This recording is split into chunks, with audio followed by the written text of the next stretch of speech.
This is the Investor Connect podcast program. I'm Hall T. Martin. I'm the host of this show in which we interview angel investors, venture capital, family offices, private equity, and many other investors for early stage and growth companies. I hope you enjoy this episode. Well, hello, this is Hall Martin with Investor Connect. Today we're here with Charlie Banks of VentureSouth. Charlie, thank you for joining us. Thanks, Hall. Happy to be on. Appreciate the opportunity. Great. So what was your background before investing in early stage companies? What did you do before this?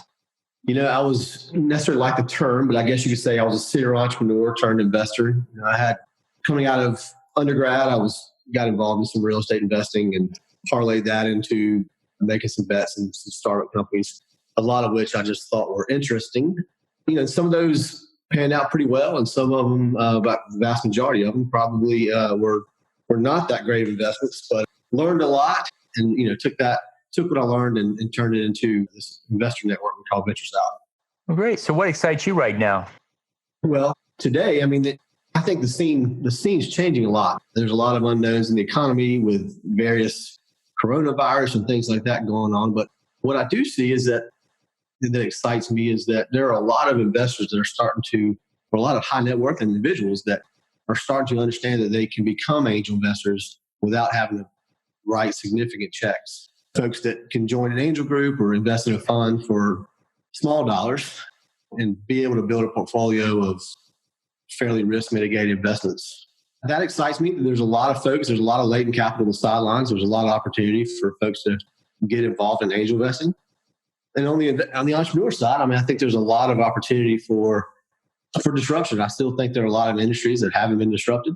So I think that to the extent that we're able to get in front of those entrepreneurs, I think there's a lot of excitement around trying to position VentureSouth to be a player in a lot of the disruptive markets. So what's your advice for people investing in startups? What do you tell them to do before they write that check? First and foremost, we do a lot of education in VentureSouth. So first thing we tell folks is that to really understand what they're getting into. So take part in our various workshops. We do half-day workshops with topics such as cap tables and term sheets, valuations, due diligence. We really run the gamut on everything that we feel like folks should understand before they make their first investment. So that's first and foremost, is take advantage of the education piece. And coming out of that, we want people to understand the portfolio math around this. We don't want folks to write large checks in a couple of deals. Just the math is just not in their favor. So we spend a lot of time explaining to them just the benefits of building a larger portfolio where 8, 10, 12 companies is where the math starts working in your favor. I see. And so on the other side of that table, what do you tell startups to do before they launch that business? Honestly, a lot of it is the educational piece. We're in the Southeast where capital has historically been somewhat underserved. It's really important for entrepreneurs and investors to be on the same page. What I mean by that is the entrepreneurs need to understand what the investors are seeking in order to bridge the gap between the two. So a lot of our curriculum, while it may be primarily for investors, the entrepreneurs take a lot of value out of understanding what cap tables and term sheets and valuations and diligence and board service, things like that. They tend to take a lot away from that. So we tell the entrepreneurs that we need them to be educated so that they understand what the investors are looking for. And we spend a lot of time with our current portfolio companies and continuing their education, as well as the ones that are coming through the pipeline. We want them to have that baseline of understanding. Well, very good. So let's talk about the state of angel investing. I've done it quite myself for some time, and it seems the industry is changing and evolving. What changes do you see coming up, and where do you see it going? A lot of the changes that we see is that there were a few years ago, I think you can remember that a lot of these alternative structures were coming down the pipeline, things like safes, and entrepreneurs were getting really convertible note happy. What we're seeing is that I think it's starting to transition back to entrepreneurs raising more traditional price rounds. I think that's good. That's good for the marketing. That's good for the investors. It's easier to understand as opposed to waiting out a convertible note for that conversion. So I think we're going to see more traditional price rounds. I think one of the biggest things that's unknown at this point is just how this whole the hysteria around the coronavirus and things like that, and how is that going to affect the public markets? We've seen it drop, we've seen it come up a little bit, but once the dust settles a bit, where's it going to stand? And then how will that impact folks' ability to tap into liquidity to making these type alternative asset investments? So I think that's unknown, but I think in general, now's the time to just start making bets in small companies. That's a good point. When the stock market comes down like it has, people become a little disenchanted with all the public sentiment that's going on out there, and the private market starts to look like a safe haven at that point. Right. That's right.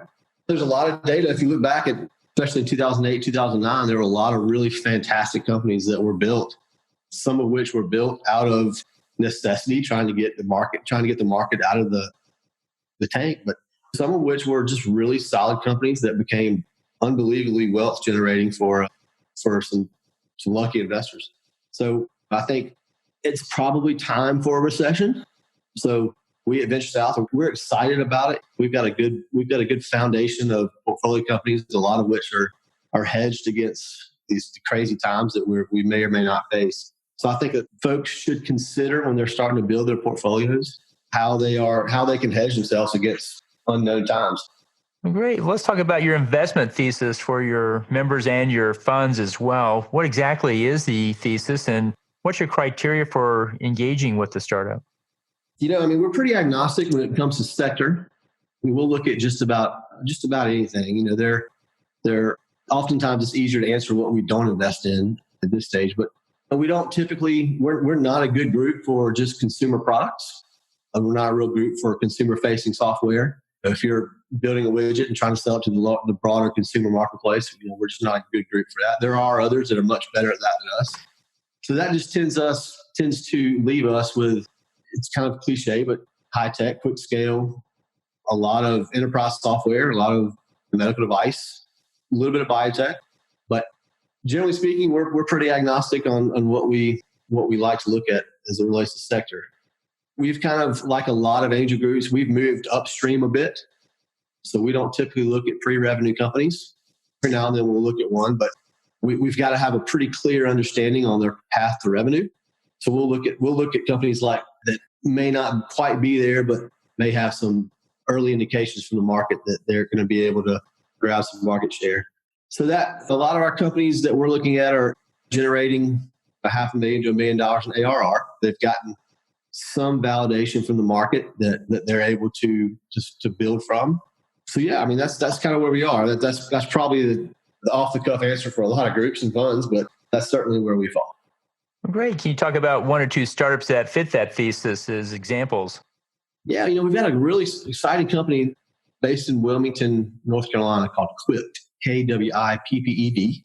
Quipped started as a B2B marketplace for equipment rentals. So if you're a surveyor, hypothetically, if you're a surveyor and you've got latent equipment, surveying equipment that you're not using, you could put it on the Quipped platform, and other surveyors can go out and you can rent that B2B, and that Quipped facilitates that connection. They have grown substantially and are now doing they're facilitating more leasing. They've kind of gotten into the restaurant business, and they've gotten a foothold in that market. So that's an exciting one. Another one's a company out of Charleston, South Carolina called Punchlist. Is a company that facilitates pre-real estate closing construction. So you buy a house, when you get home inspection, then you can send it to, the agent sends it to Punchlist. Punchlist sends it through their algorithm, spits out an estimate within a couple hours, and then Punchlist actually does the work. So those guys have grown substantially. So we're excited about them, and those are two that kind of off the cuff would really fit that thesis we talked about. Great. Well, you see a lot of startups coming through your program. What do you think is the number one challenge they face in getting that company off to the ground? Obviously, startups face a lot of challenges. It's tough. It's tough to raise money in today's market, especially. Obviously the good companies they're not having a problem raising money, but companies that haven't quite found their foothold in the market that they're after, they struggle a bit with controlling cash, and cash is king in the startup game. So a lot of the challenges that we've seen are companies that have been at it for a handful of months to a year, and they just can't quite figure out where they're going to enter the market. and they don't really have the runway to sustain themselves through a raise or to really get the market penetration that they're after. So that challenge is really controlling the initial cash that comes in and being smart and really just showing that you could hustle. I mean, that's the challenge and that's the objective. Great. Well, so you see a lot of different applications out there. If you had to pick one or two subsectors or applications that you think are good immediate opportunities for investors to pursue today, what would you put at the top of the list?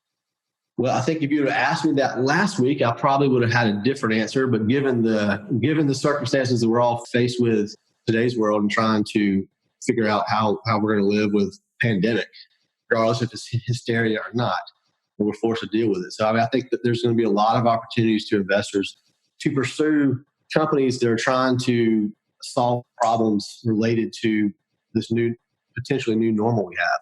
That would be things like homeschooling platforms. We have a company in our portfolio called ActiveEd that's really doing very, very well right now, leveraging this pandemic because they offer tools to homeschoolers and continue their curriculum at home. Other platforms like a member hub. There's another company based in the Triangle that has a platform for PTAs to offer schools to raise funds. I mean, there are things like that available. So I think, and there's also, it's got the biotech and you've got the biopharma world that's going to be trying to figure out how to build tools and drugs around helping us prevent this type pandemic from happening again and or stopping the current one. Well, that's great. Well, you have a unique model there with VentureSouth with multiple angel groups and multiple funds. Before we close out, can you talk a little bit about how it's structured and works? Yeah, sure. So we've got VentureSouth manages 14 different community-based angel groups around the Southeast. So each one of these communities are groups of as little as 10 investors up to 60 plus. Now everybody invests at the same time, the same terms, the same time frame. So we at VentureSouth, the management team, we facilitate the activity in aggregating capital from all of the different groups and individuals across the platform. We also have a series of sidecar funds that are designed to co-invest alongside the active angels. So we're on Fund 3 now.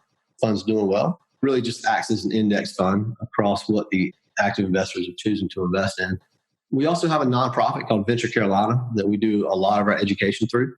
So we do a lot of educational opportunities and a lot of opportunities for folks to engage through the Venture Carolina umbrella as well.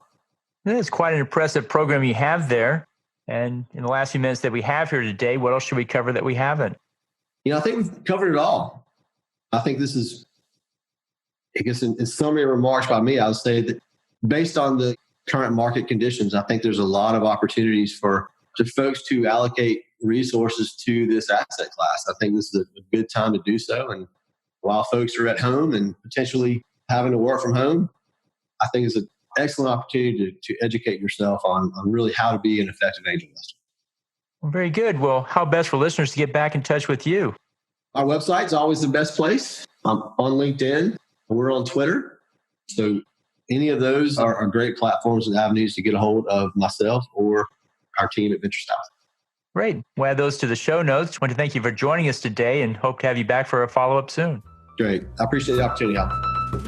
Investor Connect helps investors interested in startup funding. In this podcast series, experienced investors share their experience and advice. You can learn more at investorconnect.org.